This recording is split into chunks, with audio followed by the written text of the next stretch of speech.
On that note, I would ask you to please stay and join us to greet our patient guest, who is here to present the global UNAIDS report. So thank you very much for your patience. And if we could put the guest up on the screen. Anjali, thank you. And again, we apologize. Well, I'm not going to apologize for them. They asked too many questions, so it's not my fault. But please, you go ahead, and then we'll turn it over to questions. Thank you. Great. Thank you. Thank you very much. And it's always a pleasure to be with you all. As was mentioned earlier, I am here today to share with you the news related to our release today of the 2025 Global AIDS Update Report, entitled AIDS, Crisis, and the Power to Transform. In this report with data, we show the latest progress, peril, and promise of the global AIDS response. In terms of progress, let me start by saying that the data that we share, the predominant data that we share in this report are from the end of December 2024. Just before the sudden collapse in late January 2025. And what we see with the latest data by the end of 2024 is remarkable progress. Since 2010, new infections have been reduced by 40%. AIDS-related deaths have fallen by over 54%. 4.4 million children were protected from acquiring HIV since 2000. The report details one of the most successful public health responses in history, saving nearly 27 million lives and showing what's possible when the world comes together in solidarity.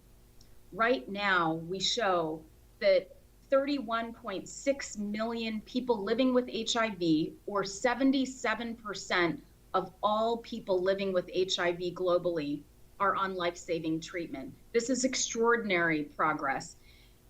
And what we saw by the end of 2024 is that the end of AIDS as a public health threat by 2030 was indeed in sight. Let me shift and talk to you about the peril that we see and that we articulate in the report. There has been a sudden, abrupt wave of massive cuts and weakening of aid consensus from the single largest HIV donor, but also other governments all over the world since January 2025 and onwards. And what's happening is that it's putting the entire global HIV response in peril. All that progress that I just mentioned is at risk. We have modeled in this report and show that if the world does not act to mitigate and really ensure that there is continuity of support and resources for HIV prevention and treatment efforts, an additional 6 million HIV infections and an additional 4 million AIDS deaths will occur by 2029. What this means is that we will return to the late 1990s and early 2000s when the epidemic was at its deadliest peak. So the end of AIDS by 2030 with figures like that is simply impossible. This shattering impact is being made worse by a global backlash against rights, laws, and policies needed in wider society to end AIDS and sustain the progress over time.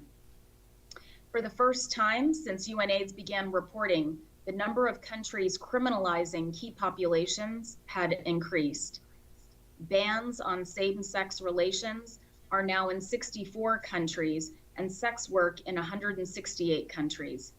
This dangerous trend limits access to HIV prevention and treatment services, and again, makes the progress of getting to end AIDS and get that response back on track even harder than before. We want to close, though, and we showcase this in the report, that there is indeed promise. We are seeing incredible promise and power to transform. In the hardest of circumstances, the HIV response is adapting. Communities that are facing cuts are showing extreme resilience, and they are the bedrock of the HIV response. Governments in the global south are rising to the challenge. We are seeing that in 25 of the 60 low and middle income countries that were included in our report, these 25 countries have indicated that they are increasing their domestic budgets and their focus on self-sustaining their HIV responses in 2026. This is a promising sign. We're also seeing that there are new technologies that exist, new innovations that exist now that never had before. For example, we're seeing phenomenal new tools, a suite of long-acting HIV prevention medicines that are already coming to market with injections just twice a year that are nearly 100% effective at preventing and stopping HIV transmission from occurring. The HIV response was forged in crisis, and it was built to be resilient. We need and are calling for global solidarity once again to rebuild a nationally owned and led, sustainable and inclusive multi-sectoral HIV response. We're calling on all countries and communities to seize this opportunity through crisis, because the end of AIDS is in sight and we can get there, but it will require global solidarity. With that, I will stop and turn back over to you. Thank you. Thank you so much. Let us go to questions. Let me start with Edie. Thank you very much. On behalf of the United Nations Correspondents Association for doing this briefing, my name is Edith Lederer from the Associated Press. A couple of follow-up questions. What's the status of research on an AIDS vaccine? And secondly, what? I don't know what's happening. Anyway, in terms of the upsurge in countries criminalizing activities that cause AIDS, what does UNAIDS say is the genesis of this? Why is this happening now? And in terms of the model that you use to project the deaths by 2029, who's doing this modeling? Is it your own data experts or what? Thank you.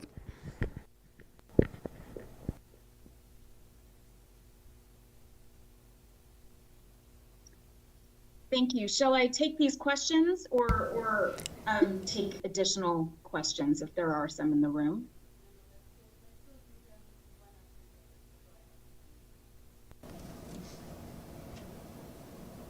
I'm happy to take these questions. Thank you so much, Edith, and really appreciate the questions that you have. And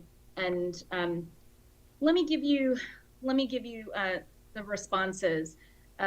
First, on the status of the HIV vaccine, we are not there yet. We still do not have a vaccine, and we still do not have a cure for HIV and AIDS. And it's a very complicated, the virus continues to mutate. It's a very complicated vaccine to develop. There has been active research going on that to find a vaccine, but we do not have one yet. The closest thing, as I noted, the closest thing that we've got, and this is very, very recent, is the long-acting injectable pre-exposure prophylaxis that is here, and we are hopeful that that will also be used for treatment in the future. But that is the best that we've got at this point. Treatment for people living with HIV that are, of course, infected with HIV, and routine continuity of treatment daily is critical to suppress the virus. And when the virus is suppressed, it is untransmittable, often referred to as U equals U. That's the best that we have right now, which is why we're trying to push as hard as we can, and we, to roll out, closing both the treatment gaps, but also trying to roll out this new innovation, the long-acting injectable PrEP. What stands in our way of rolling that out right now, while we continue to wait for a vaccine, is accessibility. We need to make sure that the prices come down, the volumes go up, and that everyone in need of this long-acting injectable is able to access it. And that's going to be our biggest challenge right now. In terms of the upsurge of criminalization that we're seeing and the genesis, why now? This has been something that has been stigma and discrimination, criminalization of key populations, LGBTQI populations, gender-based violence, for example. These structural issues continue to persist and have been there, undergirding the HIV response in a way that has prevented both prevention and treatment services from scaling up. Why now? There continue to be stigma and discrimination against this sexually transmitted disease, against people who use drugs, against men who have sex with men. And these discriminations are fueling the criminalization of people that need to be served and of the response. In terms of the modeling that I shared, we have an incredible team of data scientists within UNAIDS that works with data scientists across countries, as well as within universities. And together, led by UNAIDS, we've come up with this model. The model takes into account the impact that would be had if U.S. government PEPFAR were to cease for all treatment and prevention, and this is what the model shows.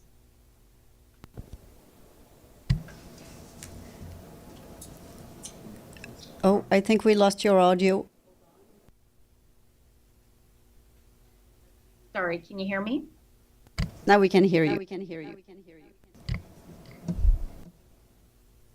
I'm not sure where I dropped off.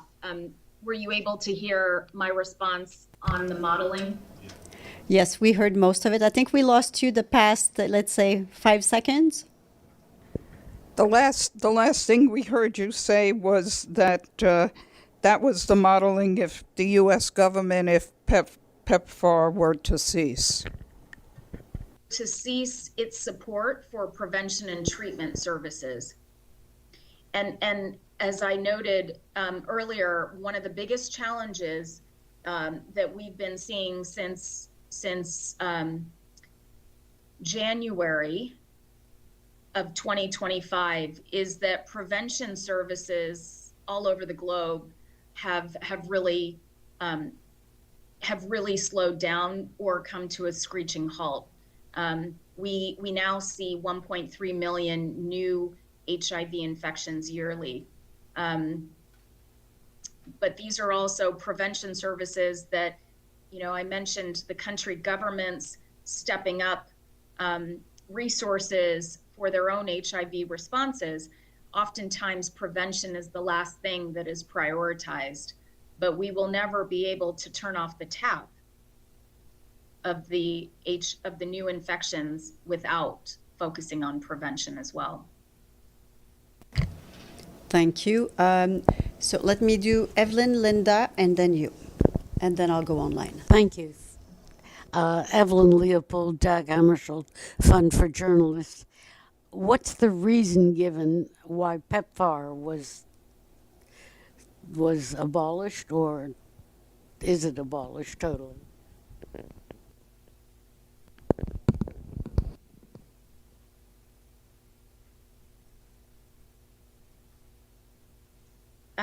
So PEPFAR, as you know, is one of the most remarkable bilateral efforts ever.